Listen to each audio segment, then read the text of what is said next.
My fiancé declared, "You're not husband material. You can't even provide properly." I nodded, "You're right." Then I stopped providing the lifestyle she'd been Instagramming as her own success. Her followers asking why she moved back with her parents was poetic justice. Original post: I-38 male, just ended a 3-year engagement to Veronica, 29, 2 weeks ago. Still processing everything, but writing this out helps. We met at a networking event. She was launching her lifestyle brand, basically an Instagram page where she posted motivational quotes over sunset photos. I worked in logistics management, decent salary, nothing flashy. She seemed impressed that I had my own condo, drove a paid-off Audi A4, had my life together. First year was great.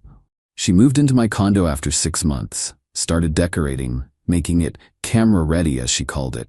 I didn't mind. Place looked nice. Her Instagram started featuring my condo heavily. Morning vibes from my workspace, my home office, Sunday brunch goals, my kitchen, that sort of thing. Year 2, I proposed. She said yes, posted the ring everywhere. Suddenly, she's a relationship coach and lifestyle influencer with 45K followers. Posts about manifesting your dream life and surrounding yourself with abundance.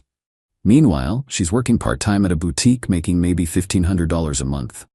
I was covering everything else. Rent, mortgage, $2,400. Utilities, $300. Her car payment, $450. She needed a reliable car for her business meetings. Groceries, $600. Her gym membership, $180. Random shopping, $500 to $800 monthly. She'd post these hauls on Instagram as investing in myself and CEO moves. Her followers ate it up. Comments like, "Yes, queen," and teaching us how to level up. The breaking point came 2 weeks ago. We were at dinner with her friends. One asked about wedding planning. "Veronica, honestly, I'm reconsidering everything." "What? Why?" "I just realized Derek isn't husband material. A real man provides properly. I shouldn't have to worry about budgets and price tags." That's small-minded thinking. Me, I pay for literally everything. You pay for basics. I'm talking about a lifestyle, the kind of life I deserve. You can't even get us into the country club. Your friend Tony's wife never has to check prices. Girl, you deserve someone on your level. Exactly. I've built this brand, this following. I need someone who matches my ambition. I sat there, chewing my steak that I was paying for, and made a decision. Me, you're right. I'm not husband material. Finally, some self-awareness. We should call off the engagement. Veronica, I mean, we don't have to be dramatic. You can work on yourself. Me, no, you're right. You deserve better. She looked confused but pleased, probably thinking she'd won some kind of power play. Her friends high-fived her. Know your worth. That was Thursday night. Friday morning, while she was at her boutique job, I started making changes. Update 1. The dismantling Friday was productive. Since everything was in my name, because her credit was trash from her entrepreneur phase before we met, this was surprisingly simple. Her car, called the dealership. I'd been making payments on her BMW X3 for 18 months. Lease was in my name, arranged to return it Monday. Early termination fee? Worth it. Credit cards, she had 2 supplementary cards on my accounts. Canceled both. She'd been charging $800 to $1,200 monthly on business expenses. Coffee, lunches, clothes.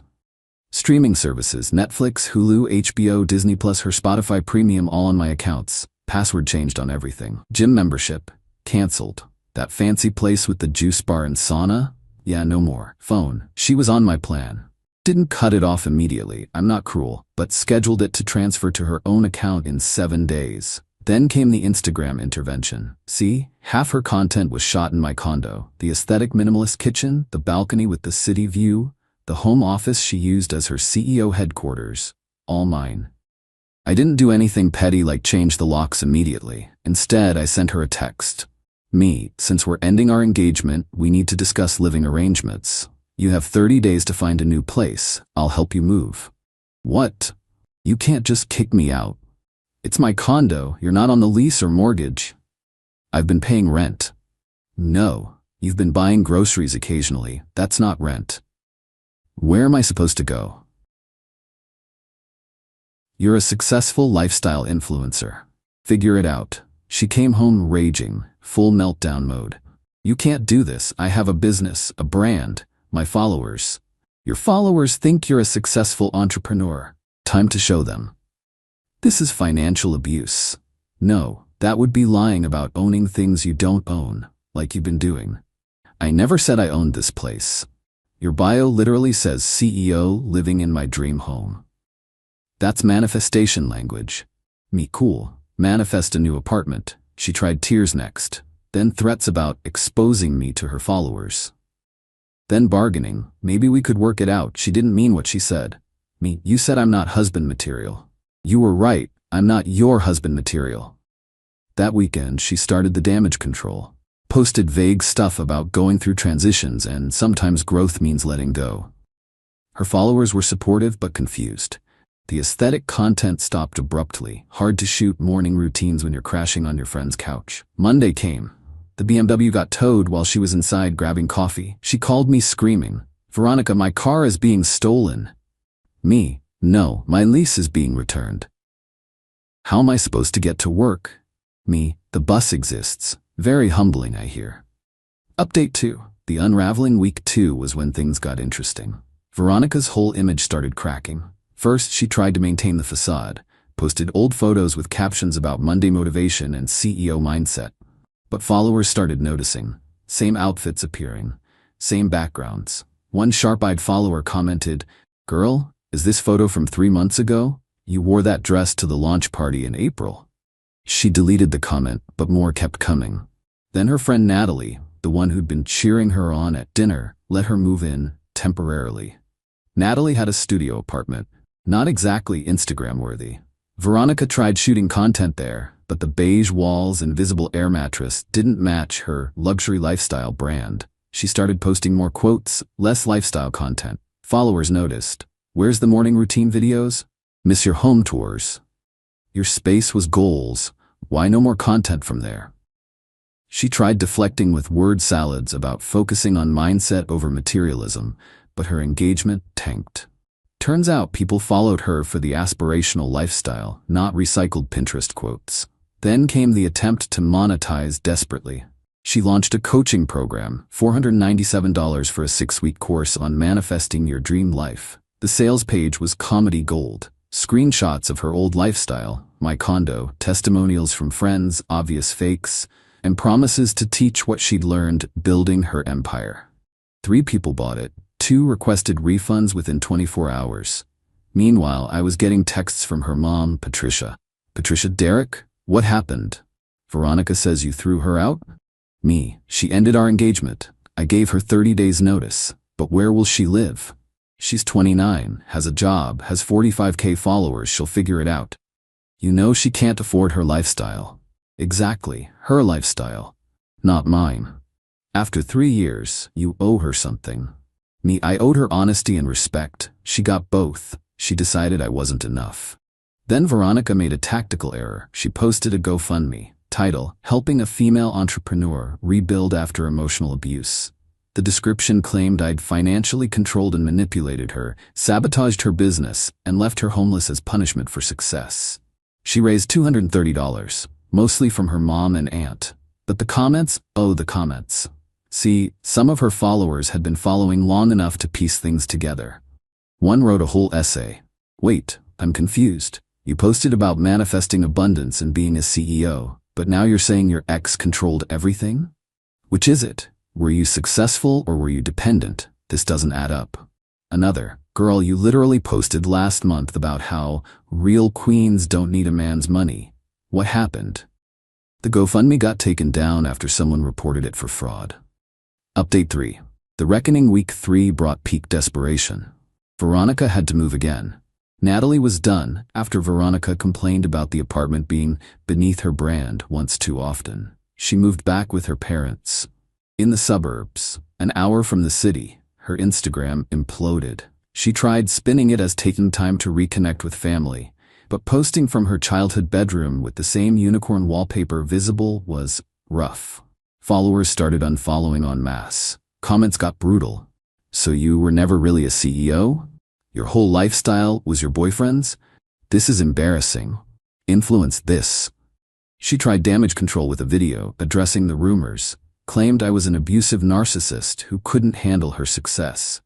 Said she chose to leave the toxic situation and was rebuilding on her own terms. The problem? Her own post history contradicted everything. People started making compilation videos, her talking about manifesting this dream home, cut with her saying she was forced to live there. Her CEO morning routine videos cut with her claiming I controlled her financially. TikTok had a field day. She became a meme. Tell me you're a fake influencer without telling me videos using her content. Brutal. Then came the employment crisis. The boutique restructured, fired her. Turns out spending your shift taking selfies and complaining about your ex isn't great for business. She applied for marketing roles using her 45K followers as experience. Except she was down to 28K and dropping. One company actually called me. I was listed as a reference from her CEO period. HR. Can you verify Veronica's role as CEO of Veronica Vibes LLC? Me. I've never heard of that company. She listed you as her CFO? Me. I've never held that position. I see. Thank you. Last week, the final blow. Her remaining friends started distancing themselves. Natalie posted on her story, when someone shows you who they are, believe them. Some people will drain you dry and call it love. Everyone knew who she meant. Veronica tried reaching out one more time. Long text about how we could rebuild. How she'd grown from this experience. How she realized what really mattered. I thought you needed someone who could provide properly. I was wrong. I was caught up in the image. Me. You were caught up in lying to thousands of people daily. I was building a brand. You were building a lie using my money. Can we at least talk? No, I'm not husband material, remember? Update 4. The aftermath. It's been 2 months now. Here's where everyone landed. Veronica, down to 12K followers and dropping. Rebranded as a life coach teaching authentic living, the irony. Posts motivational quotes from her parents' house. Working at a call center. Her mom Patricia called me last week saying Veronica was depressed and maybe I could help her get back on her feet. I said no. She started a YouTube channel. My Journey to Authenticity has 47 subscribers. Comments are turned off after people kept bringing receipts. Her friends. Most scattered. Natalie won't speak to her after Veronica blamed her for being unsupportive on Instagram. The friend from dinner who cheered her on posted about removing toxic people last week. Me. Peaceful. Condo's mine again. Redecorated without the ring lights and photo backdrops. Dating a woman named Allison who has her own job, own apartment, own car. She thinks the whole story is hilarious and occasionally reads me the desperate DMs Veronica sends her friends that get screenshotted in group chats. The best part? Last week someone made a TikTok documentary, The Rise and Fall of Veronica Vibes, a fake influencer story. It went viral. 2.3 million views. Comments are savage. They found everything. The old posts, the contradictions, the GoFundMe, even her mom's Facebook posts asking family to support Veronica's business. Veronica tried copyright striking it. Didn't work. Tried threatening legal action. With what money? She applied for a marketing position at my Froni's company, the one she compared me to. Tony called me dying laughing. Tony, bro. She listed Lifestyle CEO as her most recent position. Did she mention her 12K followers? She said 50K. We checked. It's 11.3K now. Declining daily. My wife says she DM'd asking about networking opportunities. Your wife, she said, doesn't have to check price tags. That's the one. Wife blocked her. The universe has a sense of humor. Veronica posted yesterday about preferring the simple life, and money doesn't buy happiness. And choosing authentic connections over material things. Someone commented, didn't you dump your fiancé for not being rich enough? She deleted it. But screenshots live forever. Final update. This morning, I got a LinkedIn notification. Veronica viewed my profile, then viewed it again an hour later, then requested to connect with a message, would love to discuss potential collaboration opportunities. I declined. Her Instagram bio now reads, former influencer teaching hard-earned lessons about authenticity. Booking speaking engagements. 0 speaking engagements booked. She started a podcast, Real Talk with V. 3 episodes in, 20 downloads total. Her mom's probably half of them. The woman who said I couldn't provide properly is now selling her designer bags on Poshmark. The woman who said I wasn't husband material is posting quotes about not needing a man. The woman who built an empire is living in her childhood bedroom. I'm not vindictive. I don't check her socials, but people love sending me updates. The latest? She joined an MLM. Posts about being a boss babe selling essential oils. Her upline? Another failed influencer she used to mock. Full circle. Looking back, the funniest part wasn't her downfall. It was how easy it was. I literally just stopped paying for things that were never mine to pay for. Stopped funding a lifestyle she claimed she'd earned. Stopped enabling the lie. She called it financial abuse. The internet called it consequences. The revenge? There wasn't any. I just stopped participating in her delusion. Turns out that was enough. When you build your entire identity on someone else's foundation, removing that foundation doesn't require destruction. Gravity does the work. Her followers asking why she moved back with her parents? Her having to explain the car was never hers, the condo wasn't hers, the lifestyle wasn't real. That's not revenge, that's just truth catching up. And truth doesn't care about your follower count.